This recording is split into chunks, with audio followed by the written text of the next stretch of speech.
சிவம் Sai academy. எங்கள் கனவு உங்களின் அரசு வேலை. டிஎன்பிஎஸ்சி தேர்வுகளுக்கு தயாராகி கொண்டிருக்கிற சிவம் சாய் அகாடமி மாணவர்கள் அனைவருக்கும் வணக்கம். இந்த வகுப்புல வீரமாமுனிவர் தொடர்பான செய்திகளில் இருந்து கேட்கப்பட்ட டிஎன்பிஎஸ்சி ப்ரீவியஸ் இயர் கொஸ்டின்ஸ் தான் பார்க்க போறோம். இந்த வகுப்பினுடைய முக்கியத்துவம் என்ன அப்படின்னா, இந்த ஒரு வகுப்பை பார்த்துட்டா போதும், வீரமாமுனிவரை பற்றி நமக்கு டிஎன்பிஎஸ்சில எப்படி கேள்வி கேட்டாலும் நம்மால் பதிலளிக்க முடியும். முதல் கேள்வி பாருங்க, தமிழ் முனிவர்களுள் ஒருவராக விளங்குகிறார் என வீரமாமுனிவருக்கு புகழாரம் சூட்டியவர் யார்? புகழாரம் சூட்டியவர் ராபி சேதுபிள்ளை அவர்கள். ஞாபகம் வைத்துக் கொள்ளுங்கள், தமிழ் முனிவர்களுள் ஒருவராக விளங்குபவர் வீரமாமுனிவர். அப்படி அவருக்கு புகழாரம் சூட்டியவர் ராபி சேதுபிள்ளை. தேம்பாவணி நூல் யார் எழுதியதுனா வீரமாமுனிவர் எழுதியது. அந்த தேம்பாவணி நூல் எத்தனையாவது நூற்றாண்டில் படைக்கப்பட்டது என கேட்டிருக்கிறாங்க. சரியான விடை 17ஆம் நூற்றாண்டு. அடுத்த கேள்வி, தமிழில் தோன்றிய முதல் அகராதியின் பெயர் என்ன? தமிழில் தோன்றிய முதல் அகராதியான சதுரகராதி நூலை இயற்றியவர் வீரமாமுனிவர். எனவே தமிழில் தோன்றிய முதல் அகராதியின் பெயர் சதுரகராதி. இஸ்மத் சந்நியாசி எனும் பட்டம் பெற்றவர் யார்? இஸ்மத் சந்நியாசி எனும் பட்டம் பெற்றவர் வீரமாமுனிவர். அடுத்த கேள்வி பாருங்க, வீரமாமுனிவர் தமிழ் எழுத்துக்களில் எவ்வடிவத்தை திருத்தி எழுத்து சீர்திருத்தம் மேற்கொண்டார்? நம்முடைய பள்ளி பாட புத்தகத்துல எழுத்து சீர்திருத்தம் பற்றி இருவருடைய குறிப்பு இருக்கும். ஒன்று வீரமாமுனிவர் மேற்கொண்ட எழுத்து சீர்திருத்தம், இரண்டாவது பெரியார் மேற்கொண்ட எழுத்து சீர்திருத்தம். இதுல வீரமாமுனிவர் தமிழ் எழுத்துக்களின் வரி வடிவத்தில் எழுத்து சீர்திருத்தத்தை மேற்கொண்டிருப்பார். அடுத்த கேள்வி, கீழ்கண்டவற்றில் எந்த ஒன்று வீரமாமுனிவர் இயற்றிய நூல்? தேம்பாவணி என்பது அவருடைய மிக முக்கியமான ஒரு நூல். எனவே கீழ்கண்டவற்றில் வீரமாமுனிவர் இயற்றிய நூல் தேம்பாவணி. அடுத்த கேள்வி, சதுரகராதி என்னும் நூலை இயற்றியவர் வீரமாமுனிவர். தமிழில் எகர பகர வரிசைகளில் எழுத்துகளில் புள்ளிகளால் ஏற்படும் குழப்பங்களை களைந்தவர் யார்? தமிழ் எழுத்துக்களில் வரி வடிவத்தில் எழுத்து சீர்திருத்தத்தை மேற்கொண்ட வீரமாமுனிவர் தான் தமிழில் உள்ள எகர ஒகர வரிசைகளில் புள்ளிகளால் ஏற்பட்ட குழப்பங்களை களைந்தவர். அடுத்த கேள்வி, கீழ்கண்டவற்றில் தமிழுக்கு அரும்பணியாற்றிய அமெரிக்க பேராசிரியர்களில் ஒருவர் யார்? வீரமாமுனிவர் என்று நீங்கள் பதிலளித்தால் தவறு. அவங்க கேட்டிருக்கிறது அமெரிக்க பேராசிரியர். அமெரிக்க பேராசிரியரின் பெயர் ஜேம்ஸ் பிராங்கா. ஞாபகம் வைத்துக் கொள்ளுங்கள். இதெல்லாம் உங்களுக்கு தவறு செய்வதற்கு வாய்ப்புள்ள கேள்விகள். அடுத்த கேள்வி, ஞான கண்ணாடி என்ற சமய நூலை எழுதியவர் யார்? ஞான கண்ணாடி என்ற சமய நூலை எழுதியவர் வீரமாமுனிவர். அடுத்த கேள்வி, திருக்குறளின் அறத்துப்பால் பொருட்பால் இரண்டையும் லத்தீன் மொழியில் மொழிபெயர்த்தவர் யார்? ஆங்கிலத்தில் மொழிபெயர்த்தவர் யார் என கேட்டா ஜி.யு. போப். லத்தீன் மொழியில் மொழிபெயர்த்தவர் வீரமாமுனிவர். சரியான விடை பி ஆப்ஷன், வீரமாமுனிவர். பரமார்த்த குருகதை என்னும் ஏளன நகைச்சுவை நூலை எழுதியவர் வீரமாமுனிவர். வீரமாமுனிவர் இயற்றிய நூல்களிலேயே முக்கியமான நூல்களில் ஒன்று தேம்பாவணி, மற்றொன்று பரமார்த்த குருகதை. ஞாபகம் வைத்துக் கொள்ளுங்கள். அடுத்த கேள்வி, நூல்கள் நூலாசிரியர்களை பொருத்த வேண்டும். தொன்னூல் விளக்கம் என்ற நூலின் ஆசிரியர் வீரமாமுனிவர். மனுமுறை கண்டவாசகம் என்ற நூலின் ஆசிரியர் ராமலிங்க அடிகளார். நலவெண்பா என்ற நூலின் ஆசிரியர் புகழேந்தி புலவர். திருக்கோவையார் என்ற நூலின் ஆசிரியர் மாணிக்க வாசகர். சரியான விடை 4, 3, 1, 2. வீரமாமுனிவர் திருக்குறளை எந்த மொழியில் மொழிபெயர்த்தார்? லத்தீன் மொழியில் மொழிபெயர்த்தார். சரியான விடை லத்தீன். அடுத்த கேள்வி பாருங்க, வரிகளை வைத்து கேட்டிருக்கிறாங்க. கார்முகத்து அசனி கூச கடுந்தவ அரக்கன் வென்ற சீர்முகத்து இளவல் பின்னர் திறத்ததன் நாம வேளார் என்ற வரிகளை எழுதியவர் யார்? வீரமாமுனிவர். தேம்பாவணி என்ற நூலில் இந்த வரிகள் இடம்பெற்றுள்ளது. அடுத்த கேள்வி, பொருந்தாத இணையை கண்டறிக. ஆசிரியர் அவர் இயற்றிய நூல். வீரமாமுனிவர் எழுதிய நூல் பரமார்த்த குருகதை. சரியான இணை. தேவநேய பாவாணர் எழுதிய நூல் தமிழர் திருமணம். சரியான இணை. திருவைக்கா எழுதிய நூல் சைவத்திரவு. சரியான இணை. பெருஞ்சித்திரனாரின் நூல் தமிழ் சோலை அல்ல.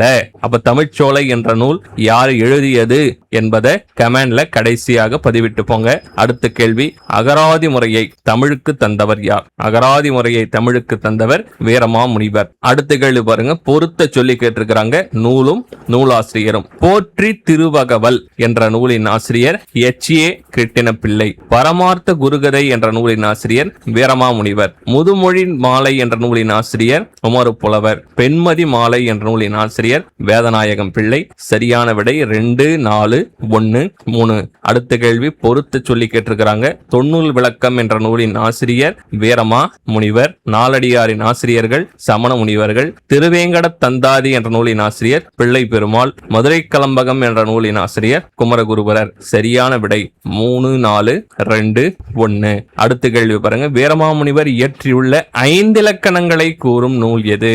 5 இலக்கணங்களை பற்றி வீரமாமுனிவர் இயற்றியுள்ள நூல் தொன்னூல் விளக்கம். இதுதான் குட்டி தொல்காப்பியம் என்றும் அழைக்கப்படுகிறது. அடுத்த கேள்வி, இஸ்மத் சந்நியாசி என அழைக்கப்படுவர் வீரமாமுனிவர். இஸ்மத் சந்நியாசி எனும் பட்டம் யாரால் யாருக்கு வழங்கப்பட்டது என அடுத்த கேள்வி கேட்டிருக்கிறாங்க. வீரமாமுனிவர் அவர்களுக்கு திருச்சி சந்தா சாஹிப் அவர்களால் வழங்கப்பட்டது. சந்தா சாஹிப்பால் வீரமாமுனிவருக்கு இஸ்மத் சந்நியாசி என்னும் பட்டம் வழங்கப்பட்டது. அடுத்த கேள்வி பொருத்த சொல்லி கேட்டிருக்கிறாங்க.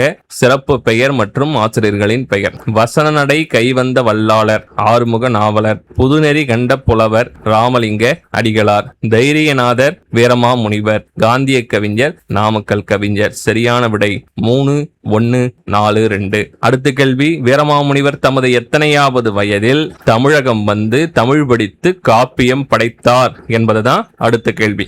ஜி.யு. போப் அவர்கள் 19வது வயதில் தமிழகம் வந்து தமிழுக்கு தொண்டாற்றினார். வீரமாமுனிவர் அவர்கள் தன்னுடைய 30வது வயதில் தமிழகத்திற்கு வந்து தமிழ் படித்து காப்பியம் படைத்தார். சரியான விடை 30. அடுத்த கேள்வி, பின்வருவனவற்றுள் வீரமாமுனிவர் எழுதாத நூல் எது? எழுதாத நூல் எதுவென்றால் சத்திய வேத கீர்த்தனை. சத்திய வேத கீர்த்தனை என்ற நூலை தான் அவர் எழுதவில்லை. சரியான விடை ஆப்ஷன் ஏ, சத்திய வேத கீர்த்தனை. அடுத்த கேள்வி கூற்றை வைத்து கேட்டிருக்கிறார்கள். வாக்கியம் 1 பாருங்க. தமிழ் எழுத்துக்களில் மிக பெரும் சீர்திருத்தங்களை செய்தவர் வீரமாமுனிவர். சரியான கூற்று. எகர ஒகர வரிசை எழுத்துக்களில் புள்ளிகளால் ஏற்படும் குழப்பங்களை களைந்தவர் வீரமாமுனிவர். சரியான விடை கூற்று 1, 2 சரி என்பது சரியான விடை. அடுத்த கேள்வி பாருங்க. பதிற்றந்தாதி எனும் சிற்றிலக்கிய வகையை குறிப்பிட்டவர் யார்? வீரமாமுனிவர் அவர்கள்தான் தன்னுடைய நூல்களில் பதிற்றந்தாதி எனும் சிற்றிலக்கிய வகைகளை குறிப்பிட்டவர். அடுத்த கேள்வி, வீரமாமுனிவர் எழுதிய எந்த நூல் குட்டி தொல்காப்பியம் என்று அழைக்கப்படுகிறது? வீரமாமுனிவர் எழுதிய தொன்னூல் விளக்கம் என்ற நூல் குட்டி தொல்காப்பியம் என்று அழைக்கப்படுகிறது. திராவிட மொழிகளின் ஒப்பிலக்கணம் என்ற நூல் எழுதப்படுவதற்கு தூண்டுகோலாக இருந்த வீரமாமுனிவரின் நூல் எது?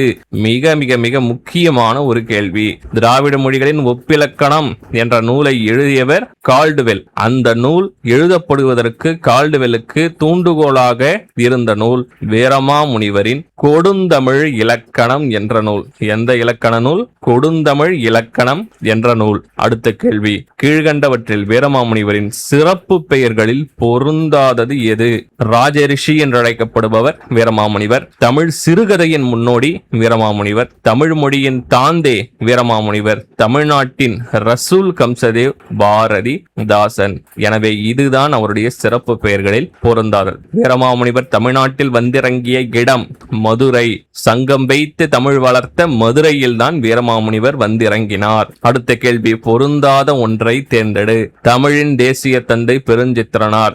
சரி. தமிழ் உரைநடையின் தந்தை வீரமாமுனிவர். சரி. தனித்தமிழ் இயக்கத்தின் தந்தை மறைமலையடிகள். சரி. புதிய தமிழ் உரைநடையின் தந்தை உ.வே. சாமிநாதர் என்பது தவறு. புதிய உரைநடையின் தந்தை யார் என்பதற்கான பதிலை கமெண்ட்ல பதிவிடுங்க. அடுத்த கேள்வி, பலமுறை கேட்கப்பட்ட கேள்வி. டிஎன்பிஎஸ்சியில் தெளிவா பாருங்க. தேம்பாவணி காவலூர் காப்பகம் கதம்ப மாலையாக காட்சியளிக்கிறது. தொன்னூல் பொன்னூலாக இலங்குகின்றது. சதுரகராதி முத்தாரமாக மிளிர்கிறது என்று வீரமாமுனிவரின் படைப்புகளுக்கு புகழாரம் சூட்டியவர் யார்? புகழாரம் சூட்டியவர் ராபி சேதுபிள்ளை. அவர்தான் தமிழ் முனிவர்களுள் ஒருவராக இருக்கிறார் என்றும் கூறினார். அடுத்த கேள்வி, இஸ்மத் சந்நியாசி என்ற எம்மொழி சொல்லின் பொருள் தூய துறவி. உருது சொல்லின் பொருள் தான் தூய துறவி. இப்ப இஸ்மத் சந்நியாசி என்ற உருது சொல்லின் பொருள் தூய துறவி. அடுத்த கேள்வி, கீழ்கண்டவற்றில் வீரமாமுனிவர் புலமை பெற்ற மொழிகளில் பொருந்தாதது எது? வடமொழி அவருக்கு தெரியும், கிரேக்கம் அவருக்கு தெரியும், சமஸ்கிருதம் தெரியும், எபிரேயம் தெரியும், அவருக்கு பிரெஞ்சு மொழி தெரியாது. சரியான விடை பிரெஞ்சு. வீரமாமுனிவருக்கு தமிழ் கற்பித்தவர் யார்? சுப்பரதீப கவிராயர். ஜியு போப் அவர்களுக்கு தமிழ் கற்பித்தவர் யார்? ராமச்சந்திர கவிராயர். கீழ்கண்டவற்றில் எந்த ஒன்று மதுரை தமிழ் சங்கத்தார் வீரமாமுனிவருக்கு வழங்கிய சிறப்பு பெயர்? செந்தமிழ் தேசிகன் என்பது வீரமாமுனிவர், ஆனால் மதுரை தமிழ் சங்கம் வழங்கவில்லை. மலர்களின் தந்தை வீரமாமுனிவர், ஆனால் மதுரை தமிழ் சங்கம் வழங்கவில்லை. தைரியநாதன் என்று மதுரை தமிழ் சங்கத்தார் தமக்கு வழங்கிய பெயரைத்தான் தமிழ் ஒடுத்தி வீரமாமுனிவர் என மாற்றிக்கொண்டார். சுவடி தேடும் சாமியாரும் வீரமாமுனிவர் தான். இந்த அனைத்து சிறப்பு பெயர்களும் கொண்டவர் வீரமாமுனிவர். அடுத்த கேள்வி பாருங்க, 37வது கேள்வி. தமிழ் மாலைகளில் ஒரு வாடாத கற்பக மாலை உள்ளது, அதுவே தேம்பாவணி என்னும் பெருங்காப்பிய மாலை என புகழ்ந்தவர் சுத்தானந்த பாரதி. இந்த கூற்று சரியானா? மிகச் சரியான கூற்று. சிந்தாமணிக்கு இணையான காப்பியம் தேம்பாவணி என புகழ்ந்தவர் மூசி பூர்ணலிங்கம். இதுவும் சரியான கூற்று. சரியான விடை 1 மற்றும் 2 சரி. அடுத்த கேள்வி, கூற்றை வைத்து கேட்டிருக்கிறாங்க. தமிழ் செய்யுட் கலம்பகம் என்ற நூலின் ஆசிரியர் வீரமாமுனிவர். தவறு. தமிழ் செய்யுட் கலம்பகம் என்ற நூலின் ஆசிரியர் ஜியு போப். தமிழ் செய்யுட் தொகை என்ற நூலின் ஆசிரியர் ஜியு போப். தவறு. தமிழ் செய்யுட் தொகை என்ற நூலின் ஆசிரியர் வீரமாமுனிவர். நமக்கு கூற்றுகளை இந்த கேள்வியில மாத்தி மாத்தி கொடுத்திருக்கிறாங்க. தமிழ் செய்யுட் கலம்பகம் என்பது ஜியு போப் அவர்களின் தொகுப்பு நூல், தமிழ் செய்யுட் தொகை என்பது வீரமாமுனிவர் அவர்களின் தொகுப்பு நூல். இதன் அடிப்படையில் பார்த்தா கூற்று 1 தவறு, கூற்று 2 தவறு. சரியான விடை ஆப்ஷன் டி, 1 மற்றும் 2 தவறு. இந்த ஒரே வகுப்புல மட்டும் நம்ம வீரமாமுனிவர் அவர்களை பத்தி 38 ப்ரீவியஸ் இயர் டிஎன்பிஎஸ்சி கொஸ்டின்ஸை பார்த்திருக்கிறோம். இந்த ஒரே ஒரு வகுப்பை நீங்க பார்த்தா போதும், வீரமாமுனிவர் தொடர்பான செய்திகளில் இருந்து எப்படி நமக்கு கேள்வி கேட்டாலும் நம்மால் பதிலளிக்க முடியும். இந்த வகுப்பை முழுமையாக முடித்தவர்கள் 38 கேள்விகளும் முடிக்கப்பட்டது என கமெண்ட் பண்ணிட்டு போங்க. மேலும் நான் உங்களுக்கு கேட்ட 2 கேள்விகளுக்கான பதில்களையும் பதிவிட்டு போங்க. அடுத்த ஒரு மிக மிக முக்கியமான வகுப்புல நான் உங்களை சந்திக்கிறேன். நன்றி, வணக்கம்.